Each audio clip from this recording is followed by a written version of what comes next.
আজ গণেশ চতুর্থী, সবাইকে জানিয়ে আমার আন্তরিক ভালোবাসা ও শুভেচ্ছা।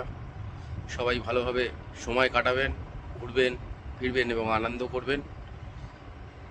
আর একটা কথা বলে রাখি, এই মুহূর্তে আমার 992 সাবস্ক্রাইবার হয়ে গেছে ইউটিউবে। সবই আপনাদের আশীর্বাদ ভালোবাসা পেয়েছি। আর 8টা সাবস্ক্রাইবার বাকি 1000 সাবস্ক্রাইবার হতে। তো আপনারা সবাই আমার চ্যানেলটাকে সাবস্ক্রাইব করুন এবং আমার চ্যানেলটা যাতে মনিটাইজ হয় সেটার জন্য প্রার্থনা করুন। ধন্যবাদ বন্ধুরা। আর একটা কথা বলতে আমি ভুলে গেছি আপনাদেরকে, যেই মুহূর্তে আমার চ্যানেলে 1000 সাবস্ক্রাইবার কমপ্লিট হবে, আমি সেই মুহূর্তে আমি যেই কাজের সাথে যুক্ত তার বিশেষ একটা অফার আপনাদেরকে দেবো আমি। সেটা সীমিত থাকবে খড়দা, সোদপুর, টিটাগড়, আগরপাড়া এবং বেলঘড়িয়ার মধ্যে। যদি এর মধ্যে আমার কোনো ইউটিউবার ভাই থাকে বা বন্ধু থাকে, তো আমার সাথে যোগাযোগ করে সেই অফারটুকু নিতে পারে তারা।